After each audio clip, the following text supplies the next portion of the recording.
Good evening, everyone. Members of the oWn page, this is Jimmy Faluca reporting with the show you guys voted on. We had a we had a bunch of you guys vote in on which show you wanted to see rebooked, and the show you chose was WrestleMania 30. There were two WrestleManias that I did feel needed to be looked at again because I felt that there were things that could have been done differently. And the show you guys voted on that you wanted to see mostly redone was WrestleMania 30. So I took the time, took a few days to look over the card, look over what belonged, what didn't belong, what happened that should have happened, and so on and so forth. Now, before I even get into it, I just want to get into a few things that I felt shouldn't have happened at WrestleMania 30 and why it was even in the running to be voted on. First of all, I feel that that was the beginning of the end of the Bray Wyatt character because it began a string of high profile losses that really did his character absolutely no favors. And that was something that I felt needed to be rectified. So that's one of the reasons. Second reason, the end of the streak. It was stupid. It was dumb. There was no reason for it. And looking back, I think we could safely say that nothing good came out of the streak ending.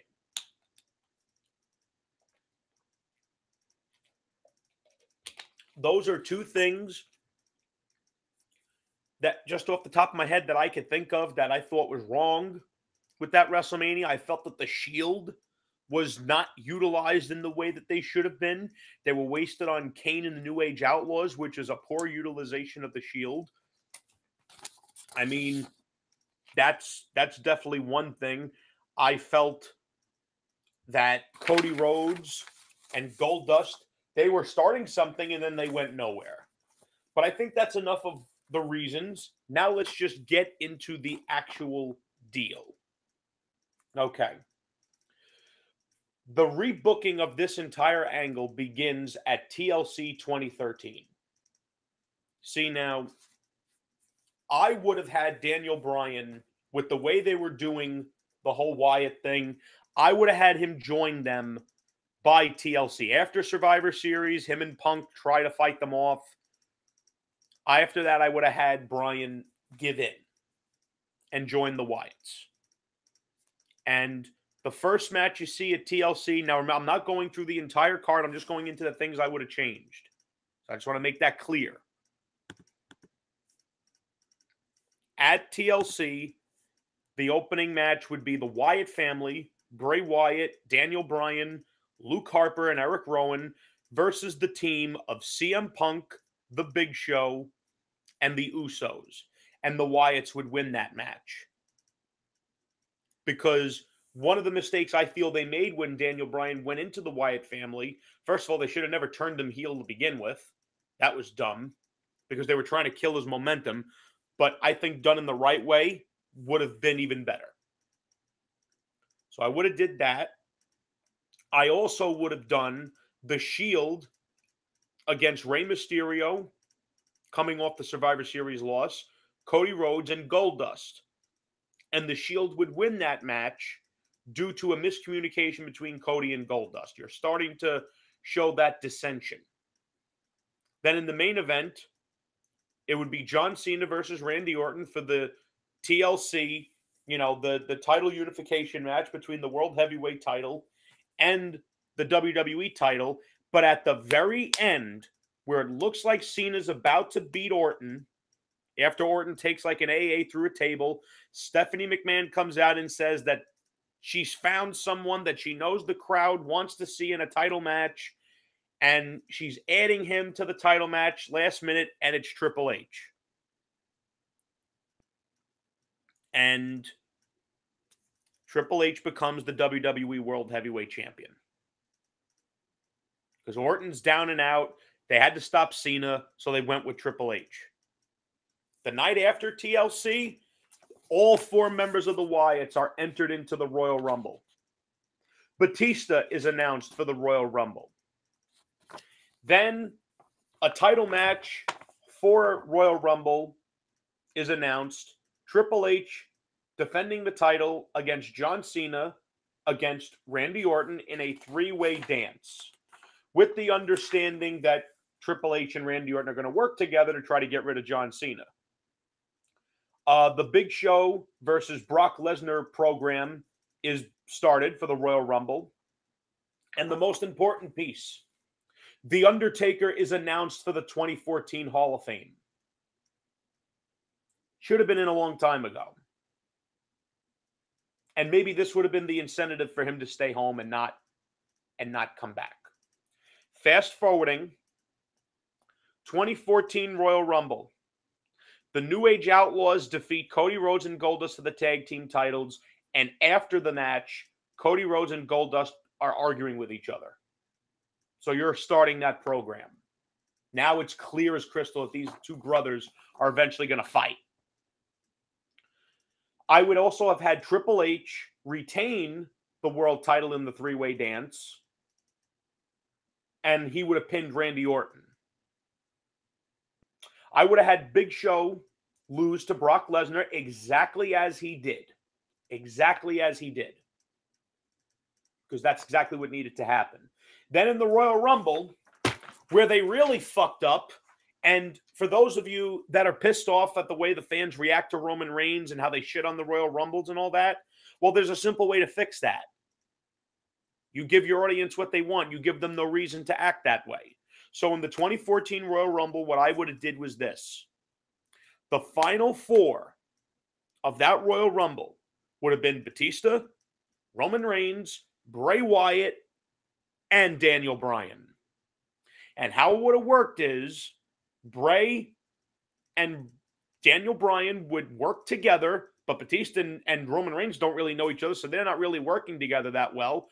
Roman gets eliminated by Daniel Bryan and Bray Wyatt. It looks like Batista's about to throw them both out, but you could have Harper and Rowan get involved, and they yank Batista over the top rope, and it comes down to Daniel Bryan and Bray Wyatt, and Daniel Bryan kneels down, offers himself up to Bray Wyatt like he's been doing since he joined the Wyatts, and exactly what you did on that Monday Night Raw with Daniel Bryan breaking free of the Wyatt family and going back to being the Daniel Bryan that the crowd was desperate to love. He does the exact same thing, and he eliminates Bray Wyatt, and Daniel Bryan wins the 2014 Royal Rumble like the fuck he should have. And he is going to headline WrestleMania. The night after the Royal Rumble, Triple H completely ignores that Daniel Bryan won the Rumble. And to prove that he's a fighting champion, he announces that he's putting himself in the Elimination Chamber to defend the title. And the participants in that match are Triple H, John Cena, Randy Orton, Sheamus, Kane, and Batista. The logic being, Triple H is putting all his friends in there, Randy Orton, Sheamus, Kane, and Batista, because remember, Sheamus, it's known throughout the wrestling world that Sheamus became a workout buddy with Triple H, and he's one of Triple H's boys. The idea being that they're going to massacre John Cena. Now, what happens is Brock Lesnar and Paul Heyman come out, and they're saying, all those guys that you're putting in that chamber, they all lost at the Royal Rumble. Because I would have had Kane in the Rumble. He would have got eliminated. The only one out of everyone out here that won last night is Brock Lesnar. Why isn't he in the match? Then you have Batista come out, and you have him trade remarks with Paul Heyman and Brock Lesnar saying, you don't deserve shit. I wonder if that's a seed being planted. Later on that night, Bray Wyatt versus Daniel Bryan is set for the Elimination Chamber pay-per-view 2014. Also, for the Elimination Chamber pay-per-view, Rollins and Reigns of the Shield are slated to face Harper and Rowan for the number one contendership for the tag titles. Then, Here's something very important that happens at the very end of this Monday Night Raw, the Raw after the Royal Rumble. The Undertaker returns and announces that WrestleMania 30 will be his last. He lets it be known WrestleMania 30 will be my last ride. It will be my last match, win, lose, or draw. After WrestleMania, I'm done. Now, Elimination Chamber 2014. Bray Wyatt defeats Daniel Bryan exactly as he did at the Royal Rumble, because signature victories like that are important. Bryan's already going to WrestleMania to face the champion. Bray Wyatt needs a signature win, and here he gets it. Now, another segment I would have done at Elimination Chamber 2014 is I would have had Dusty Rhodes come out and call his two sons, Dustin and Cody, to the ring to shake hands and move on from their differences. However, Cody demands that they settle it like men in the ring. And Goldust agrees. And a match is set for WrestleMania, Cody Rhodes versus Goldust. Next up is The Shield, Rollins and Reigns versus Harper and Rowan for the number one contendership for the tag titles. That match ends, and you could have the Road Dogg, Jesse James, and Billy Gunn at ringside to do color commentary for this. However, it ends up in a double DQ because Dean Ambrose and Bray Wyatt get involved, and it's a pull-apart fight. The whole locker room's got to clear out to separate these six guys because it's total chaos. Gee, I wonder if that was a seed being planted. Also, at Elimination Chamber, I would have a video package play, about, it's The Undertaker's last match at WrestleMania, who is left to challenge the streak. And then in the main event, Triple H retains the title, last eliminating Batista because Brock Lesnar interferes and F5s Batista. And Triple H is not going to turn down a loss being handed to him in a bow. So Triple H, being the ultimate heel, picking the bones and retaining his title. Now, the Raw after Elimination Chamber. This is where things really start to pick up. Vince McMahon makes an appearance to discuss The Undertaker retiring from the WWE. He talks about how The Undertaker first debuted in 1990. Talks about his classic rivalries with Shawn Michaels, Triple H, Stone Cold Steve Austin, Kane, Mankind. And then The Undertaker comes out to confront Vince McMahon because he's disappointed that he doesn't have an opponent yet. So The Undertaker announces he will be in the building until an opponent is named. That's saved for later in the show. The Andre the Giant Memorial Battle Royal is announced by Hulk Hogan, who is the host of WrestleMania 30. Now, for next week's Raw, The Shield versus the Wyatts is booked for next week's Raw. Both teams cut promos on each other throughout the evening. They could carry it off. When the Shield were together, they cut some kick-ass promos. And the Wyatts, before they got overly otherworldly, cut really good promos. That is one thing, Frank, I will say is 1,000% right on. The Wyatts were way better when they weren't otherworldly, when they were more just hillbilly cult-like guys. The next thing I would do is I would have had Batista come out and cut a promo on Brock Lesnar looking for a fight. Paul Heyman cuts a promo on the Titantron saying Brock Lesnar's attack on Batista was a challenge to Batista for WrestleMania, to which Batista accepts. So far you got three matches set for WrestleMania. You got Triple H versus Daniel Bryan, even though Triple H and the Authority are pretty much ignoring Bryan. You got Cody Rhodes versus Goldust, and now you got Brock Lesnar and Batista. Those are three matches that, number one, have a story, and three, they matter. Next up on Raw, I would have had Cody Rhodes versus Jack Swagger, and Goldust watches on, and Cody wins the match. Next up, I would have had Stephanie McMahon come out, talking about how she needs an opponent for Triple H for WrestleMania. And then Daniel Bryan comes out, and he cuts a scathing promo on Triple H and Stephanie. I'm talking shoot-level type promos that, You could try to ignore me all you want. I won the Royal Rumble. I am legally entitled to a title match at WrestleMania. And before he leaves, he turns around and he says, I want you to pass a message to your husband, Stephanie, because he's too much of a chicken to face me like a man. Before, I only wanted to be the champion. Now, I'm going to break your husband's arm. Something along those lines. Before, I was just out to win. Now, I'm out to hurt him. Now, the show closing angle. Vince McMahon comes out trying to find a worthy final challenger to The Undertaker. The Undertaker is sitting in his Undertaker chair that he used to have in the ministry days. I'd roll that out, put it in like one of the top spots in the building where he's looking down at the ring. And he's sitting in that chair and he's waiting.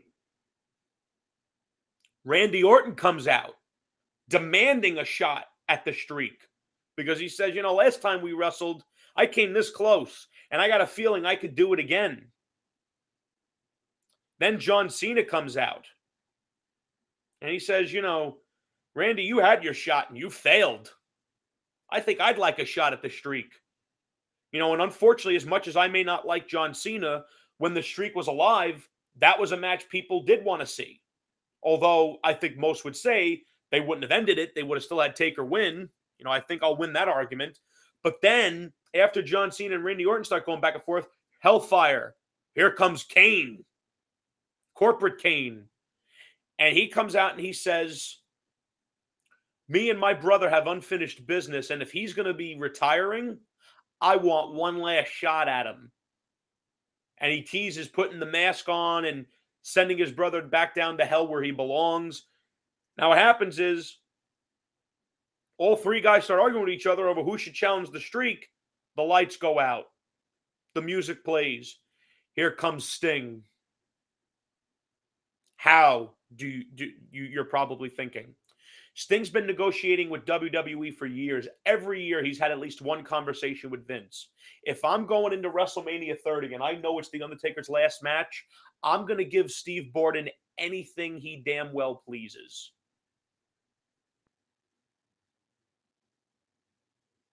That's what I would do. Give him anything he wants to have that one match. Because it's the one match that people really wanted to see Sting in. No one really cared about seeing him against Triple H. And nobody even thought about putting him against Seth Rollins. That was the one match. And if I'm Vince McMahon, if I'm the promoter, I don't care if Taker doesn't want it. This is the money match. This is the money match that we have left. And if you're retiring, you're going out against the one guy people want to see you face. He enters the ring. The other wrestlers slowly bow out. Vince McMahon and Sting lock eyes. Sting slowly pushes him aside with the baseball bat, and he points it up at The Undertaker. The Undertaker rises from his chair, does his signature throat slash, and Raw's done. Raw's done. That's how you end Raw. The Raw after, now we get into week by week.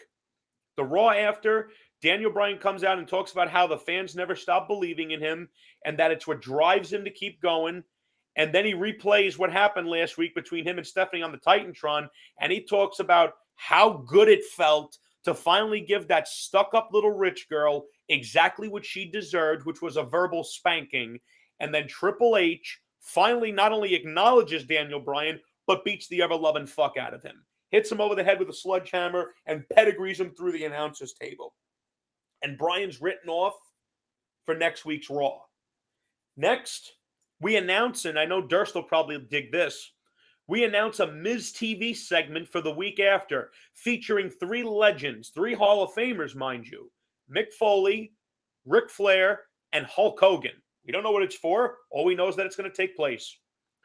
Next up, Goldust versus Cesaro. And Cesaro wins the match thanks to a distraction by Cody Rhodes. Next up, we got a promo segment between Brock Lesnar and Paul Heyman, how they come out and they cut promos on how Batista is a failed actor after WWE, but Brock was a successful UFC fighter after WWE. And Paul Heyman starts talking about how the last time we saw Batista, he was begging for his life at the hands of John Cena. But the last time John Cena got in the ring with Brock Lesnar, he got his ass handed to him. And what I would do here is Batista comes through the crowd and he gives Brock a spine buster and leaves him laying. Now Paul Heyman realizes, holy shit, my client just got his ass kicked. That ain't good. Next up, we got the Usos versus the Primetime Players. A match between the two of them is announced for next week's Raw to crown new #1 contenders because the Shield and the Wyatts blew their shot. Now they just want to fight each other. And honestly, they don't even care about the tag titles at this point. They just want to fight each other. And next up is the Shield versus the Wyatts, but the bell never rings. It ends in a no contest because they can't be controlled. And when they won't stop fighting, Hellfire goes up and they stop because they hear Kane's music.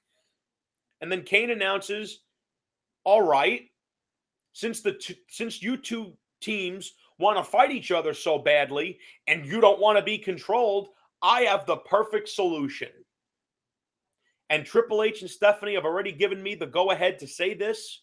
Shield, Wyatt, you want to go to war so badly? You're going to go to war. You're going to go to war at WrestleMania 30. And as he's about to leave, oh, by the way, it's taking place inside Hell in the Cell. Imagine that, if you will, ladies and gentlemen. You have the Shield at their best. You have the Wyatt family at their best. And you take these two teams, you put them inside Hell in the Cell, and you let them fight. You look back what they did with both entities at WrestleMania 30, and you compare it to what I just gave you. It's no contest. It's no contest. Because you've had two interactions between them that ended in no contests. Fans want to see them beat the fuck out of each other. And you're going to give them more on the grandest stage of them all. A stage where it actually fucking matters. And it's in Hell in the Cell. A Hell in a Cell match at WrestleMania is big enough. Now you're taking two of the hottest factions in the company in years, and you're making them fight each other inside of it? That's insane. Next up, you get a video package between, about Sting's career. Later on, I'd also play another video package about the streak. And at the end of the night, John Cena comes out, and he talks about how, I've been WWE champion. I've been a tag champion. I've faced a lot of legends. But there's one guy in my career who's been a constant, and that's Randy Orton. So, Randy, I tell you what. Let's do this one last time at WrestleMania. Let's settle the score on which one of us is the best of our generation. And Randy Orton answers his challenge by hitting an RKO from behind. And Randy Orton accepts the challenge of John Cena. Next up, next week's Raw. Raw opens up with Paul Heyman. He runs down Batista. He runs him down. He rips him apart. And Heyman's more than capable of ripping somebody apart on the microphone. And, he references the last time we saw Batista wrestle at WrestleMania, he was tapping out to John Cena. And he says, if you couldn't get past John Cena, there's no way you're getting past my client.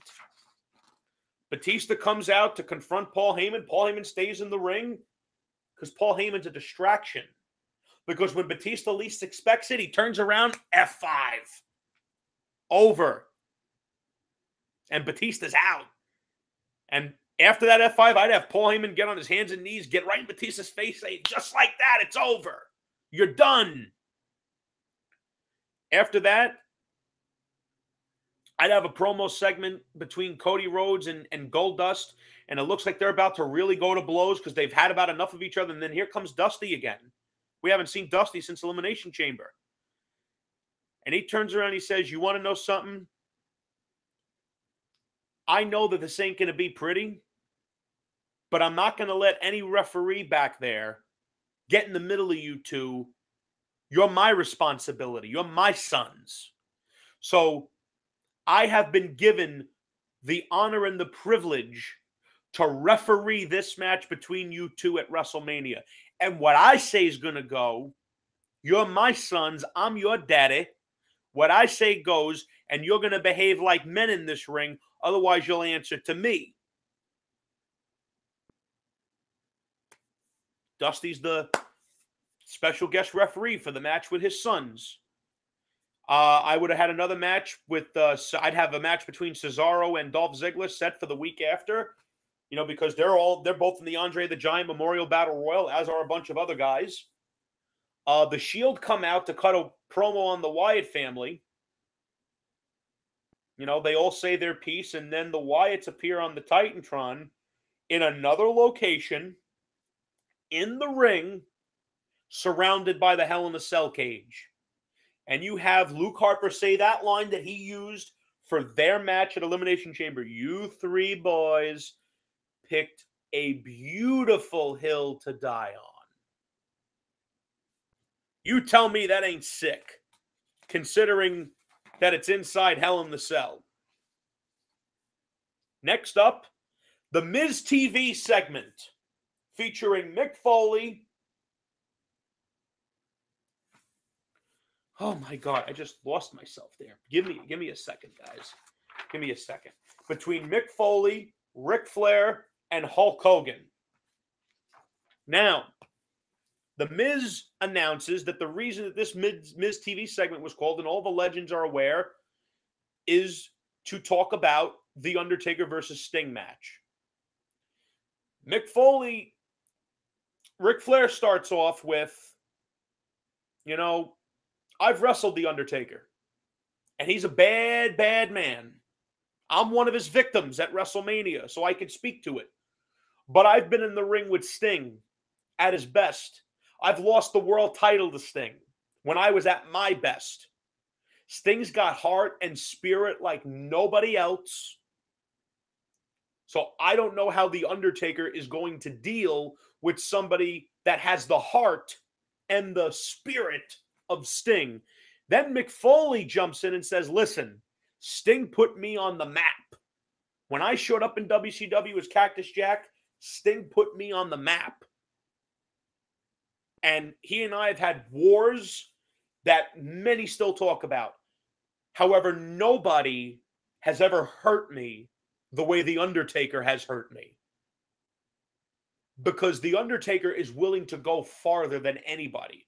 He says, I know Sting's willing to win a match. I don't think Sting would have been willing to throw me off the Hell in a Cell and then continue to beat on me until I didn't get up. The Undertaker's willing to go farther than anyone else, and Sting doesn't have a prayer.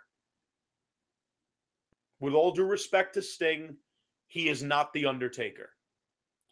Then Hulk Hogan pipes in and he says, listen, when Hulkamania was running wild, brother, I lost the WWE title to The Undertaker. And he looks at Ric Flair, you remember, because Ric Flair helped him. And Ric Flair, you could have him laugh a little bit because, it wasn't clean and all that. But then Hogan could also mention, listen, brother, Undertaker's a tough dude. And he was a tough match. But let me tell you something. When me and Scott Hall and Kevin Nash had the NWO wrapped around our fingers, there was only one guy that we were afraid of, and that was Sting. And every time he pointed that baseball bat at us, we knew he meant business. So when they ask him, Hulk's like, listen, I think they're dead even. Because the Undertaker's an intimidating force, but when Sting wants to be, he can be a force of nature. So it's a tie. No one can really say, Flair is pretty confident that Sting is going to win. Foley's pretty confident the Undertaker's going to win, but Hulk really can't make up his mind. He says, they're both incredible. They're both legends. And that's how the promo ends. The Miz thanks them for coming. And then we cut to a match that's going to start up between John Cena and Heath Slater. John Cena wins despite Randy Orton's interference, but after the match, Orton lays him out, and when you think Orton's leaving, he punched John Cena in the head. And Cena's stretchered out. And Cena's hurt. And you got to build sympathy for the big hero. Ugh, can't believe I just said that.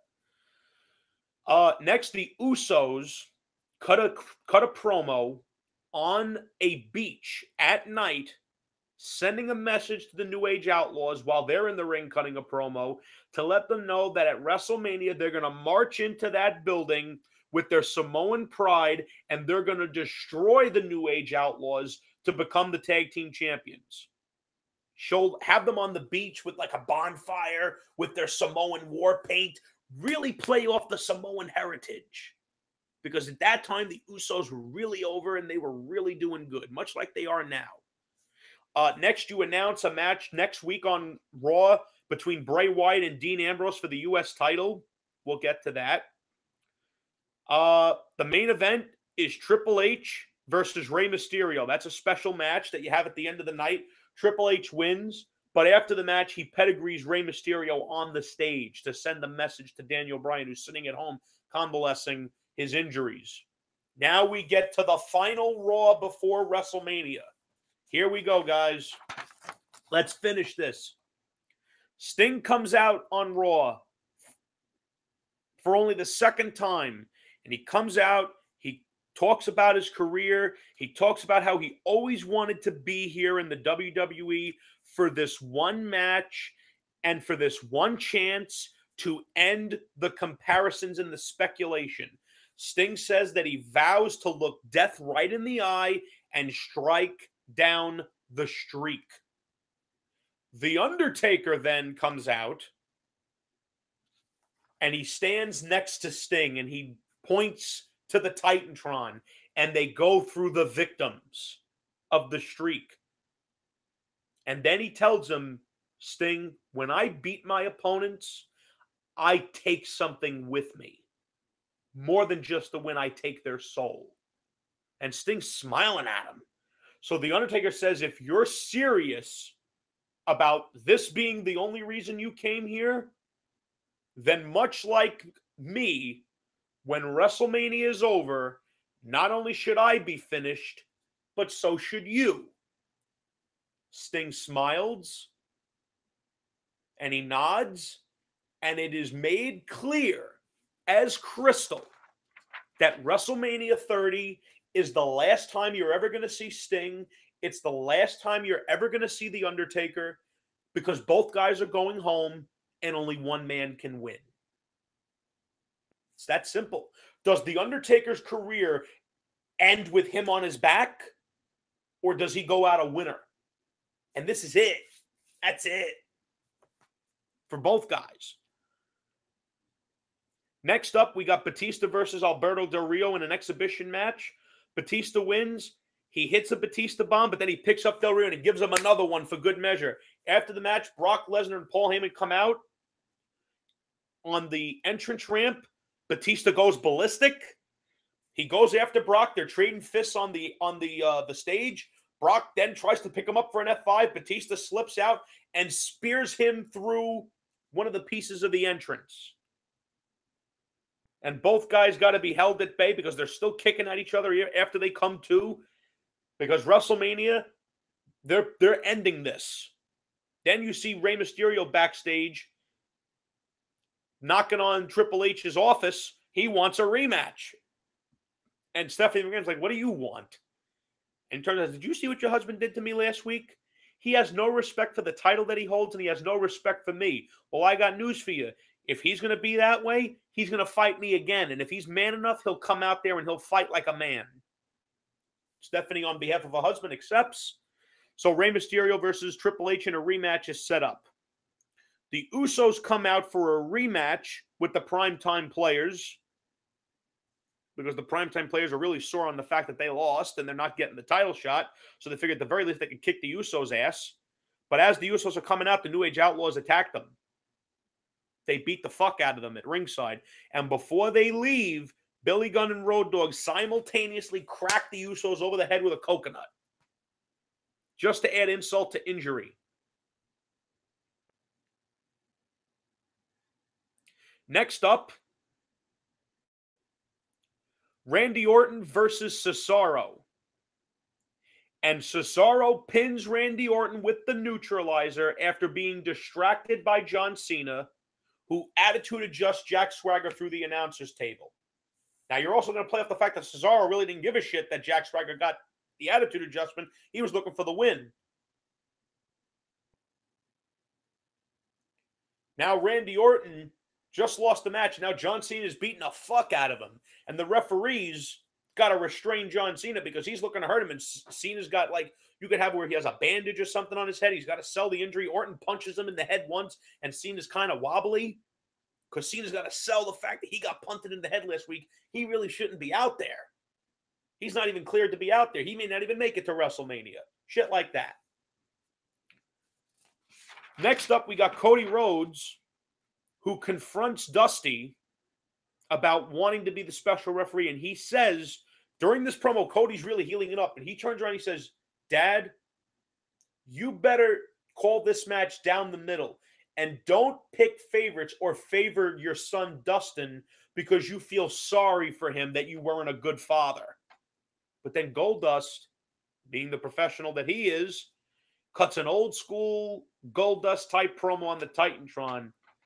And he tells his brother that he promises him that after WrestleMania, he will never forget the name of Goldust. Shit like that. Next up, we got Dean Ambrose versus Bray Wyatt for the U.S. title. Dean Ambrose wins via disqualification after Luke Harper and Eric Rowan hit the ring to attack him.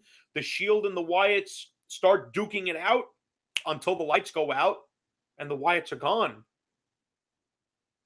And then they appear on the Titantron and they're laughing at the Shield. But nobody seems to realize what's coming down from the ceiling. The Hell in a Cell cage. It's coming down and it surrounds the ring. And the Shield are looking around like they're trapped in the cell. And then you have Bray Wyatt. What I would have did was, with that, have him cut some sort of promo about how the Shield, he used the Rorschach line. We're not going to be trapped in there with you. You're trapped in there with us. Time is on my side. Exactly what he should have been doing. I loved when he used that line in NXT. And in the main event of Raw, Triple H versus Rey Mysterio. Triple H has taken advantage of the injuries that Rey Mysterio suffered the week before. But before Triple H could execute the pedigree, camera cuts to backstage and a car pulls up. And Daniel Bryan comes out of the car. He's in his street clothes. He's pissed. He brings himself to the ring. Triple H looks like he's about to try to leave. Ray hits him with the fucking the drop kick to the knee where he ends up on the second rope. He hits the 619. He goes for the West Coast pop, but Triple H cold clocks him, knocks him down.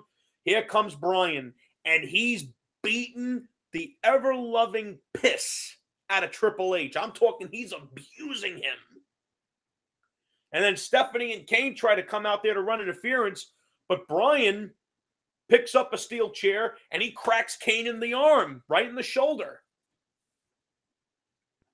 Kane falls to the ground. Bryan's hitting him with the fucking chair. Triple H rolls out of the ring with his title. He's clutching his title, and Stephanie's trying to help him up. And then Daniel Bryan puts Kane in the fucking yes lock.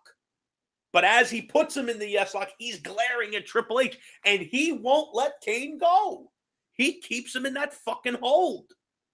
And Triple H is now realizing he has underestimated his challenger. And maybe he was wrong. Daniel Bryan ain't no B-plus player. He just took the big bad monster Kane and he's making him tap like a little bitch.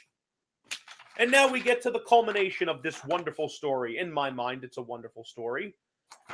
Start off with the Andre the Giant Memorial Battle Royal, and I would still have Cesaro win in exactly the way that he did. Only difference being he don't become a Paul Heyman guy. He was getting massively cheered when he won that Battle Royal. Putting him with Paul Heyman was death. Not because Paul Heyman's a bad manager, but because Paul Heyman was a constant reminder of the Undertaker streak being over. Plus, with Paul Heyman with him, the focus wasn't on Cesaro like it should have been. It was on Brock Lesnar. No wonder it didn't fucking work. Next up, we got Cody Rhodes versus Goldust with Dusty as the special guest referee. Dusty calls it completely down the middle, and Cody Rhodes defeats his brother and gets a signature victory at WrestleMania. Next up, we got the tag team titles, the New Age Outlaws defending against the Usos. I would have had the Usos come out with like a Samoan fire dance, like Samoa Joe used to have in TNA. Make it look as authentic as possible. Get the Samoan fire dancers, get those guys out there with the flaming torches, have the Usos come out looking badass, like they're straight off the fucking island, and they kick the shit out of the New Age Outlaws. They make it look easy. Because the New Age Outlaws are old motherfuckers, and they're fighting these young dudes that should whip them. Next up, because you got to space out some of these matches, Brock Lesnar and Batista. And quite honestly, as much as I want to give the win to Batista, because he wasn't going to stick around as long as Brock, I give the win to Brock. And it only takes one Batista hits the Batista bomb, Brock kicks out the F5. Batista kicks out. But then once that second F5 is hit, that's it. It's over. I don't like Brock Lesnar, but I'm giving him a WrestleMania win. Go figure. Next up, Randy Orton and John Cena. And what I would do is I would have Randy Orton do exactly what he did inside the Hell in a Cell match that he had with Cena. Play on the fucking concussion. Play off the fact that he hit him with the punt on Raw. Work on his fucking head. Cena's obviously in danger because Orton's played his game correctly. Don't have the announcers play off that Cena's coming in at less than 100%. Play off the fact that Orton's a great strategist, for Christ's sakes. Have him hit the RKO a few times. Cena kicks out of every one of them. But then Orton hits another RKO, but instead of covering him, he backs up. And he punts him. And he pins him. 1, 2, 3. Why not? It's not like Cena is losing to 95-year-old Hulk Hogan. He's losing to his equal in Randy Orton. That's what some people don't understand. If Sami Zayn and Kevin Owens fight each other and one of them loses, it's no big deal. But if Sami Zayn's fighting Randy Orton, he's supposed to beat him. Sorry, but that's how it works. Especially where it matters the most. Next up, the Wyatt family versus The Shield. Hell in the Cell. And what I would do as a bonus to the crowd, as a surprise, before they make their entrance, ladies and gentlemen, we would like to announce to you the special referee for this Hell in a Cell matchup. Mick Foley. Make him the fucking referee. He knows a thing or two about Hell in the Cell. Make him referee with the fucking Mick Foley referee type shirt with the spray paint. That would be fucking what the crowd would pop for that. It's Mick Foley. And I would have the Wyatts and the Shield do what they do, beat the fuck out of each other, break out of the cell, still do the fucking table spot with Seth Rollins. And I would basically do this match exactly as they did it at Elimination Chamber with the exact same finish. Bray Wyatt pins Roman Reigns 1, 2, 3 after one Sister Abigail. The Shield are already made men. Now the Wyatts, they're on equal footing. And the Wyatts win Hell in the Cell. The only one that would poo-poo on that would be Durst, because he hates Bray Wyatt because he was Husky Harris. I don't know. I don't know what goes through that dude's head. No one could deny that the Shield versus the Wyatts at Elimination Chamber 2014 was god incredible. Imagine if it was at WrestleMania and you put him inside Hell in the fucking Cell. You want to talk about a climax to a great rivalry? That's your climax. And look back at what they did with both guys, at what actually happened at WrestleMania 30. You wasted the Shield on Kane and the fucking Outlaws, which was a joke. And all three Wyatts were buried by John Cena. You tell me what's better, doing what they did or them fighting each other inside Hell in the Cell. Even if you don't think that the Hell in a Cell would have worked in the WrestleMania 30 stadium, just do what you did at Elimination Chamber, but put that match at WrestleMania. Would have been way better considering what they fucking did with them. You could have even continued the feud and then put the Shield over. Either way, would have been better. It would have been infinitely better than what they did. The Shield facing Kane and the New Age Outlaws was god-awful. It was a waste of the Shield. And no one, to this day, I still will get people that tell me that the Bray Wyatt-John Cena feud benefited Bray Wyatt because he hung with Cena. Take that nonsense and stick it up your ass. Because I don't want to hear it. That feud did more harm than good to that guy. And look at the one match that he won. It was because of a little kid singing a song in a fucking gargled voice. So please balance them out, because apparently I'm a member of the IWC and I only want Spot Fest and all that bullshit. You tell me what's better. Bray getting jobbed out like a jobber bitch to Cena in his first WrestleMania, which was dumb, and wasting the Shield on Old Man Kane and Old Men Outlaws, or having the Shield and the Wyatts actually fight at WrestleMania. And you throw in the Hell in a Cell stipulation, people would have ate that shit up and saved some for a midnight snack. Nobody loses in that. Next up, oh God, you wouldn't have been able to keep me in my seat for this next match. Undertaker and Sting. Few things that I want to mention about this. Two things I would definitely do. First of all, in the front row, I would have every single legend that ain't doing nothing the night of WrestleMania in the fucking front row. Bret Hart, Shawn Michaels, whoever's available, you pack out that fucking front row. Roddy Piper, Snuka, bring them all. And you reference all these legends are here because it's the last ride of The Undertaker. It's the last match for Sting. You're making it like this is a big deal because all these legends want to be here to see it. And understand something. The Sting-Undertaker match was never about the quality of match. That's not what it's about. The same guys that say that the in-ring work doesn't mean anything are the same type of guys that poo-poo on this match because it would have sucked. Really, shoes aside, I'm not putting these guys in the main event because they don't belong there. They don't need the main event spot. The match makes itself. Between the video package and the entrances and the stare down, what's better than that? And I would have had Sting come out dressed in the exact same outfit he had for Starrcade 97. Dig it up, design it, whatever the fuck you got to do. That's what he's wearing. Because that was Sting at his best. Same type of face paint, get the red out. I never understood why Sting, I understand he added red into his usual face paint to nod to the Wolfpack. But Wolfpack Sting was when he started to, really get fucking watered down. Crow Sting was the best Sting. Not taking anything away from Surfer Sting because that was awesome. And I know that this is really nitpicking and really overthinking things, but in my mind, what I envisioned for The Undertaker's last match, which I hope has happened, and I hope he never wrestles again. I just want that to be clear. I don't want him wrestling anymore. Unless it's for this match.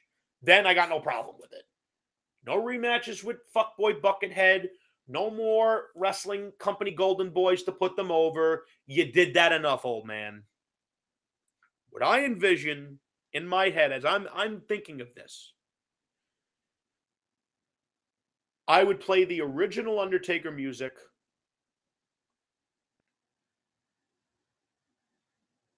with the Druids, or at least one Druid, bringing out the original urn, because WrestleMania 30 was also the year Paul Bearer was inducted. Or you could even have Paul Bear's sons bring it out for all I fucking care, and place it on a podium of some kind, some sort of platform, to signal The Undertaker's last entrance. And The Undertaker comes out in his original attire. The gray, I know his original look was the black gloves, but I'd have him in the gray getup. The gray gloves, the gray boot covers, the gray and black tie, the Seston hat, the long black cloth coat. And he wears his original attire. He looks at the urn as if to say, how I would take it if he did that was, it'd be his way of telling Paul Bear, stand with me one last time, because this is the end. And I wish you were here with me. He goes to the ring. He does his whole entrance, the whole deal. And two spots in the match that I definitely would stress to them in their own way, do it. At one point, The Undertaker is beating the fuck out of Sting. It looks like Sting can't defend himself anymore. But then Sting starts to walk around the ring as Taker's hitting him. And then he does what Sting always does. He flexes his muscles, pounds his chest, and howls. And The Undertaker kind of not take a step back, but like be a little perplexed, like, what the fuck is this? And then Sting starts beating the fuck out of him. And then at one point in the match, I'd have Sting hit that fucking Scorpion Death Drop.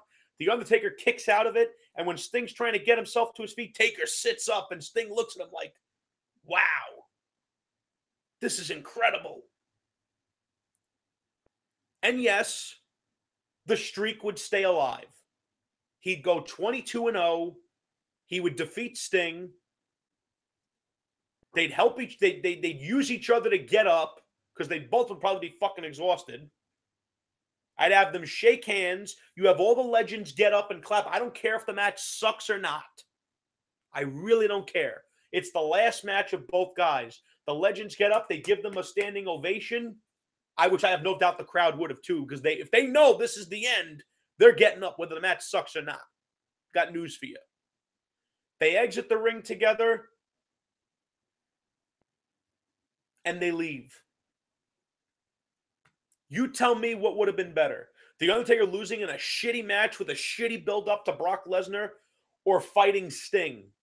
And yes, I would have let Sting rake WWE over the coals for that one match. Because to give The Undertaker the send-off he deserves and to give the fans the one match that Sting in the WWE should have had would have been worth it.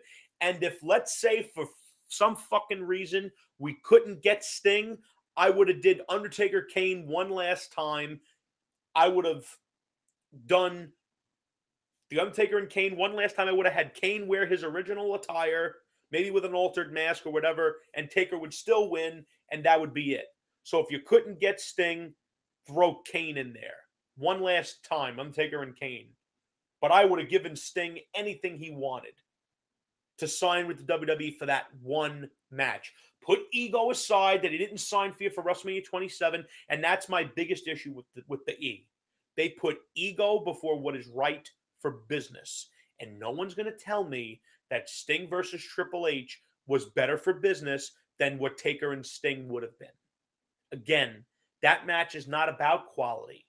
The match was about the moment. Hogan versus The Rock, I hate to break the news to you guys, was a shitty match. It didn't matter. People wanted to see them fight. I have news for you. Hulk Hogan versus Stone Cold probably would not have been a good match. But I got news for you. It would have drew more money than any other match in history.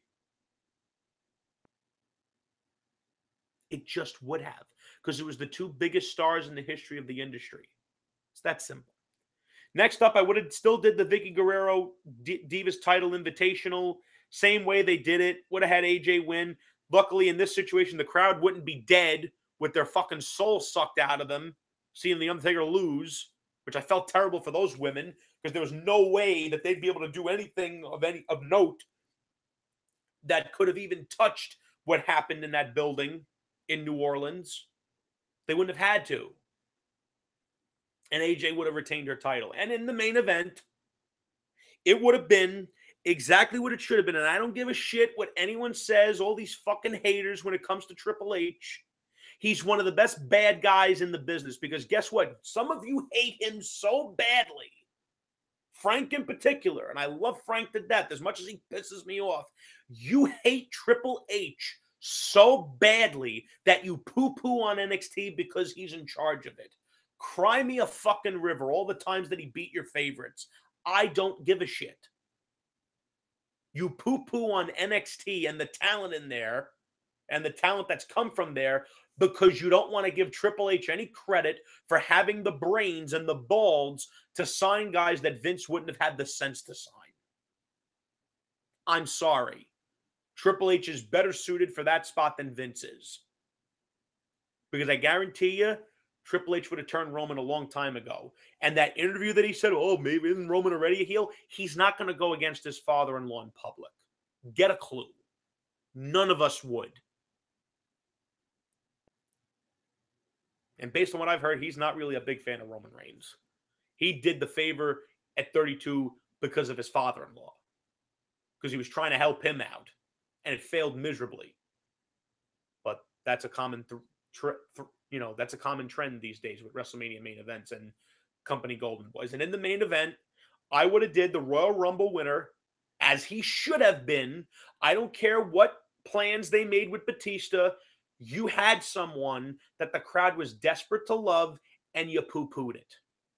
And if Punk didn't walk out, and if the fans didn't bitch and moan, as the anti-smarks like to say, Bryan never gets this match. He never gets the title. He never gets to fight Triple H. He would have been jobbing to Sheamus 6th match down. Imagine this, ladies and gentlemen. Randy Orton and Batista facing each other for the title after the streak ended the way that it did. Good luck with that shit. Good luck. Because it would have been garbage. And in the main event, I not only would have had Daniel Bryan pin I wouldn't have just had him win. I'd have had him make Triple H tap out. You have him tap Triple H out. He wins the title. And he's the champion. And no, I wouldn't have put him in the feud with Kane. Because it was during that feud that he got fucking hurt, number one. Number two, he shouldn't have been running scared from a masked monster. He should have continued his feud with Triple H. That's what I would have did. I would have took the same route that they took with Batista. Have him fight Triple H a second time. Triple H is disgusted that he loses again. And then they end up inside Hell in a Cell with each other. And Bryan finishes Triple H off. Now, you know what's funny? Look at this WrestleMania card. Cesaro wins the Battle Royal. Doesn't get put with Paul Heyman. Get the crowd's allowed to fucking cheer him like the fuck they wanted to. You start setting him up for like the Intercontinental or the U.S. title.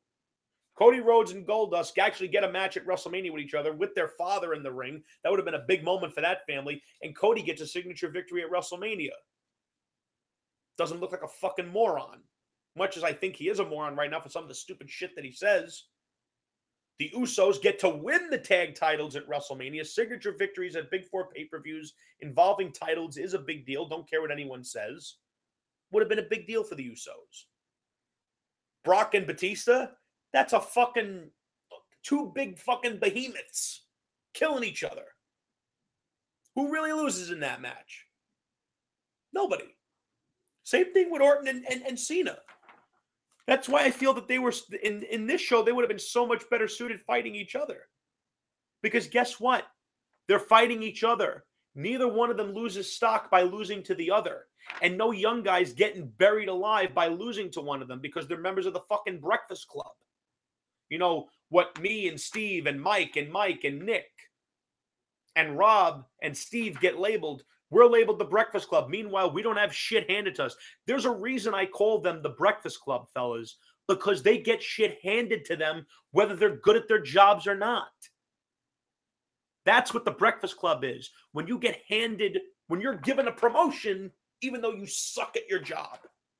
And that's why I have a visceral hatred for those guys, because in the real world, if I don't fucking do my job right, I don't get rewarded. I get demoted. Just like the rest of you fucking guys. If you don't do good at your job, you either get fucking demoted or you get shit canned. These guys don't do their job, but they get endless fucking main events, endless titles, endless main events of WrestleMania, all that bullshit. So if you put Cena and Orton against each other, nobody gets hurt in that. Same thing with the Wyatts and the Shield. Look at all these matches I'm naming. Nobody loses. You put the Wyatts and the Shield inside Hell in a Cell. They have a war exactly as they did at Elimination Chamber. Let me ask you a question. Was anyone poo-pooing on the Wyatts versus the Shield match? Because all 6 guys looked so good, nobody gave a fuck who won or lost. The match was so incredible. It told such a great story. Didn't need any legends. Before the, Frank recently said he hates when people say this is awesome before anyone, starts fighting. Go back and watch Elimination Chamber 2014. Before they even touched, the fans were chanting, this is awesome. Because they knew what they were going to fucking get. They knew it was going to be special. And it was. What a concept. Taker and Sting. You get probably a shitty match with an incredible build-up and a majestic ending. Who loses in that match? Nobody. Except maybe a few WCW fans who may have wanted to see Sting win in his one and only WWE match. That I will admit. But you're fighting the streak, you should be losing. I'm sorry. Taker should have never lost that streak. Nothing good came from it. Unless someone can explain to me how him losing the streak was beneficial to anyone, even Brock Lesnar, because now, does anyone really give a fuck about Brock Lesnar? Got booed out of WrestleMania. They don't want to see him. And if he goes to UFC, he's not going to be missed. But yet he ended the streak. Nice job. The women's match at this point, unfortunately, we couldn't work miracles. We didn't have the NXT women at that point. I think if AJ Lee would have stuck around and got to wrestle them, we might have seen just how not so talented she was. She was good on the mic, but she wasn't that good in the ring. That's just my opinion. And the main event, you get something that you haven't gotten since WrestleMania 30. A babyface winning the title in the main event of WrestleMania that the fans actually fucking like. See, this is why I will never understand how the anti-smarks just enjoy shitting on the audience. I read so many things about how people were being, they were just reacting to how the WrestleMania 34 main event was being received by the crowd. You guys are mad at the crowd for playing with beach balls and saying you both suck. This is awful. CM Punk, all the chants that I heard were said. Thank God I had multiple people telling me the same thing happened.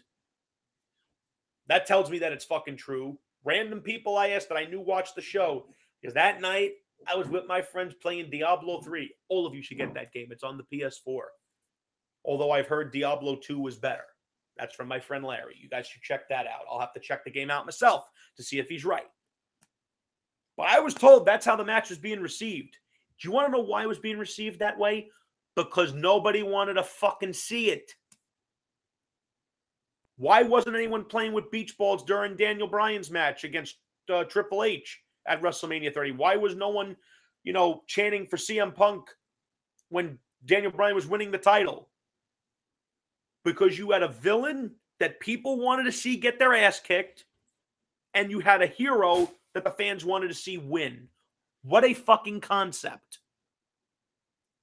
And regardless of what anybody says, what any morons on the internet say, when you're a babyface and the crowd don't like your ass, that ain't good. You're doing something wrong. It's that simple.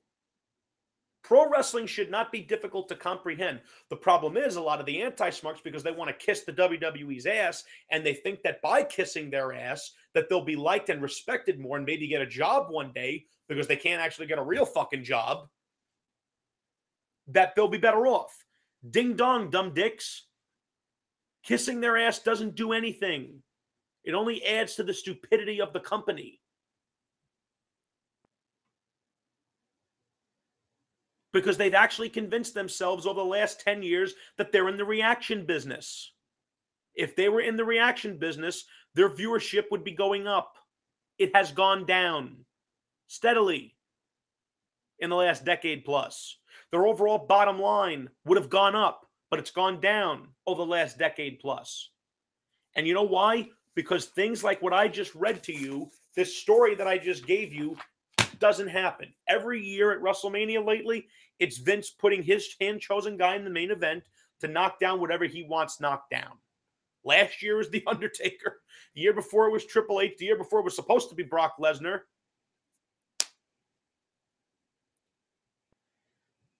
And until that type of thinking goes away, you're going to continue getting the same shit. But I would like for you guys to actually review WrestleMania 30 for what it was, and you look at what I just gave you. And you tell me who did a better job.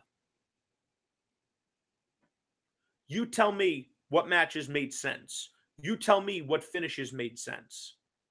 You tell me what finishes benefit the talent. Was what they did or what I just gave you? I guess that's up to you guys.